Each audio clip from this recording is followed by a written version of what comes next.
La production de rosiers en Roumanie provient à plus de 70% du bassin d'Aioud. Molnar Andrei est l'un des acteurs de cette économie florissante. Les producteurs qui sont membres de notre association couvrent environ 70 à 80% du marché roumain. Le bassin d'Aioud s'articule autour d'un noyau urbain d'à peine 23 000 habitants. Sa forte productivité s'explique par la concordance d'un climat propice à l'agriculture et de sols riches situés autour de la rivière Mureș, troisième cours d'eau du pays.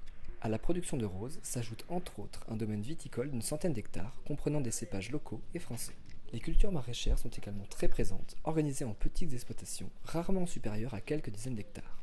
Jacob Rus possède 12 hectares où il cultive argousiers, fraises et autres fruits. Il s'oriente sur une culture biologique pour répondre à la demande croissante du consommateur. Nous essayons de produire de manière bio et d'avoir de très bons produits. Et dans ces conditions, le consommateur lui-même représente un défi, car il juge nos produits. La production qu'on a à présent ne suffit pas pour répondre à la demande du marché intérieur. L'essor agricole de la région d'Aioud est récent. À la sortie de l'ère communiste, les vastes champs de monoculture ont été redistribués, laissant place à des parcelles individuelles qui communiquent généralement peu entre elles.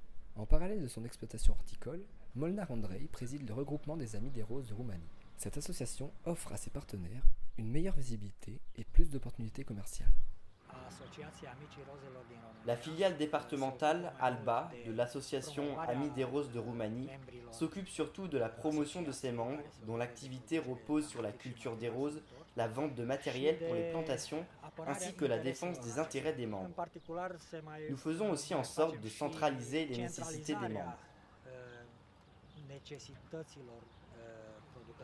Ces initiatives demeurent isolées, malgré les richesses des terres du bassin d'Aioud. Beaucoup hésitent encore à s'associer avec leurs concurrents ou sollicitent rarement les aides existantes, bien que peu élevées. On a des subventions de la PIA, donc des fonds européens. Mais ces subventions ne sont pas très importantes. Les subventions sont très minces par rapport aux dépenses. Ce qui est important, c'est que nous soutenons notre investissement avec des fonds propres qui nous appartiennent. Malgré cette conjoncture et le développement récent, les instigateurs des dynamiques agricoles du bassin d'Aioud projettent déjà l'élargissement de leur marché. Ils rattraperaient alors leur retard par rapport aux pays historiquement ancrés dans la grande production agricole européenne. Mais avant cela, ils poursuivent leur renforcement par une mise en commun de leurs ressources.